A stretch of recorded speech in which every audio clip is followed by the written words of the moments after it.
जादुई अंगूर के पेड़ से बहुत सारे फल लेने के बाद विमला रोज की तरह बाजार जाने की तैयारी करने में लग जाती है। लेकिन इस बार दूर से निगरानी रख रही मीनाक्षी ये सब देख लेती है। उसे इस जादुई अंगूर के बारे में पता चल जाता है।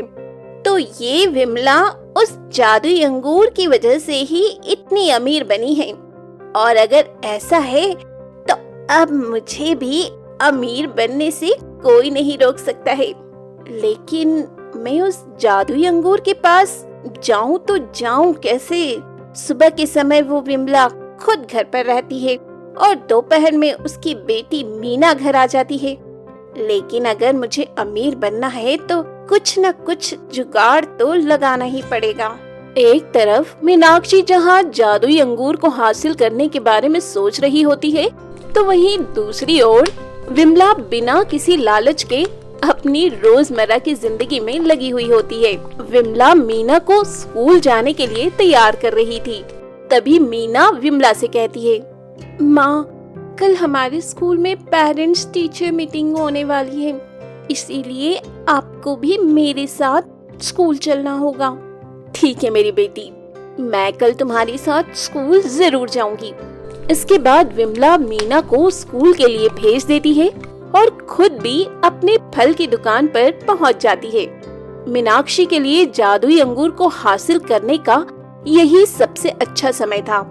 वो मीना और विमला दोनों ही अभी घर पर नहीं है। यही सही समय है। चल मीनाक्षी, लग जा काम पर। मीनाक्षी पहले तो विमला के घर के चारों ओर देखती है कि कोई उसे देख तो नहीं रहा है, और फिर मौका मिलते ही वो विमला के घर के अंदर घुसने की कोशिश करने लगती है। लेकिन गेट पर ताला लगा हुआ था। साथ ही विमला के घर की बाउंड्री इतनी ऊंची थी कि मीनाक्षी के लिए उसे पार कर पाना भी बहुत मुश्किल था। मीनाक्षी विमला के घर के सामने खड़े होकर ही सोचने लगती है, यार ये बाउंड्री तो सच में बहुत बड़ी है। इसे पार करने के लिए तो लगता है मुझे सीढ़ियों की मदद लेनी पड़ेगी। मीनाक्षी ये सब सोच ही रही होती है कि तभी उसे पीछे से आवाज आती है, अरे मीनाक्षी, तुम यहाँ? अचानक से आई इस आवाज को सुनकर मीनाक्षी डर जाती है। लेकिन जब वो पीछे मुड़कर देखती है तो वहाँ मोहल्ले की ही एक औरत खड़ी हुई थी, जिसके बाद मीनाक्षी की जान में जान आती है। अरे क्या बात है मीनाक्षी, तुम इतनी परेशान क्यों लग रही हो? और तुम आज सब्जी बेचने भी नहीं गई? अरे कुछ नहीं बहन, बस थोड़ी तबीयत खराब थी, इसीलिए आज सब्जी बेचने नहीं जा पाई। चलो, बहुत धूप हो रही है, मैं अपने घर जाती हूँ। लेकिन तुम्हारा घर तो इस तरफ है ना, तो तुम वहाँ कहाँ जा रही हो? अरे हाँ, तबीयत खराब होने के कारण मैं तो अपने घर का रास्ता ही भूल गई। चलो अब मैं जाती हूँ। मीनाक्षी जैसे तैसे बात को संभाल लेती है और वहाँ से चली जाती है।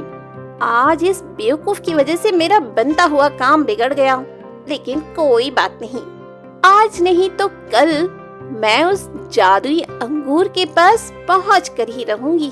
और यहाँ दूसरी तरफ एक मैडम कार से उतरकर विमला की दुकान पर पहुँचती है और कहती है, अरे वाह विमला, टोकरी में फल बेचते बेचते तुमने तो आज खुद की ही दुकान खोल ली। तभी तो मैं सोचूं, तुम इतने दिनों से हमारी कॉलोनी में फल बेचने क्यों नहीं आई? दीदी, ये सब तो बस आप लोगों की बदौलत ही हो पाया है। आप लोग ही मुझसे रोजाना फल खरीदते थे, जिससे पैसे जमा करके मैंने अपनी छोटी सी दुकान खोल ली। सच कहूँ विमला, तो मैं तुम्हारे लिए बहुत खुश हूँ, क्योंकि अब तो तुम्हारी जिंदगी में किसी भी चीज की कमी नहीं बची है। उस मैडम की बात सुनकर विमला बहुत ही उदास मन से कहती है, हाँ मैडम, सही कहा आपने। दरअसल विमला की जिंदगी में अब पैसों की तो कोई कमी नहीं थी, लेकिन ये पैसे उसके पति की कमी को पूरा नहीं कर सकते थे। विमला शाम को जब घर पहुंचती है तो उसकी बेटी मीना बहुत ही एक्साइटमेंट के साथ उसका वेलकम करते हुए कहती है, माँ, मेरे पास आपके लिए एक सरप्राइज है। अरे, अब ऐसा भी क्या सरप्राइज है जो तुम इतनी ज्यादा खुश हो? ऐसे नहीं माँ, उस सरप्राइज को देखने से पहले आपको अपनी आंखें बंद करनी होंगी। अरे बेवकूफ, अगर आंखें ही बंद कर लूंगी तो फिर देखूंगी कैसे। मीना के इस जिद करने पर विमला अपनी आंखें बंद कर लेती है। ठीक है माँ, अब आप अपनी आंखें खोल सकती हो। सरप्राइज!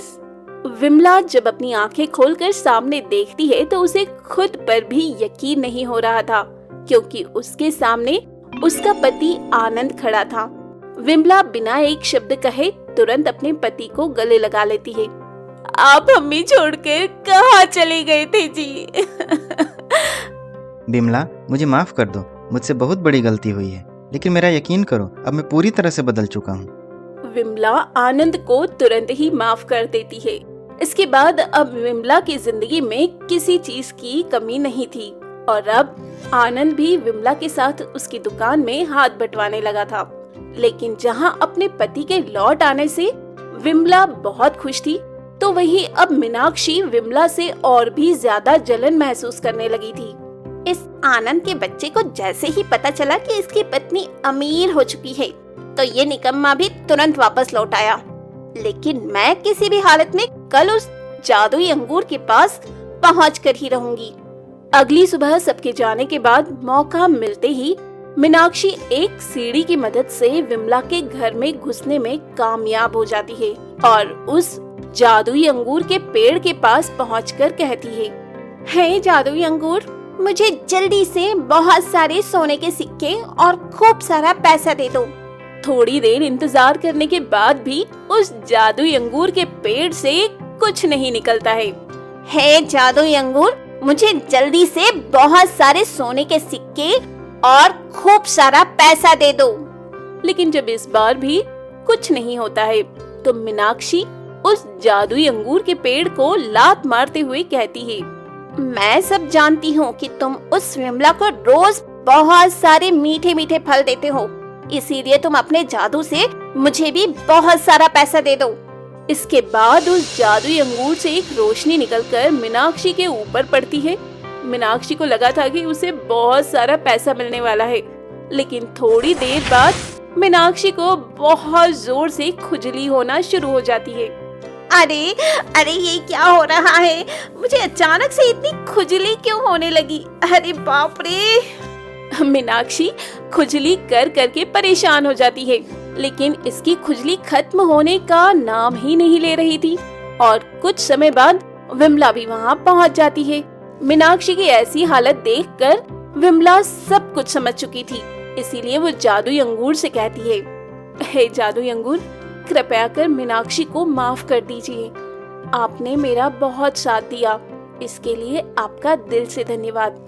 लेकिन मेरे पति अब सुधर चुके हैं और अब मेरी जिंदगी में किसी भी चीज की कमी नहीं है, इसीलिए आप अब यहाँ से जा सकते हैं। विमला के ऐसा कहते ही जादुई अंगूर वहाँ से गायब हो जाता है और मीनाक्षी की भी खुजली रुक जाती है।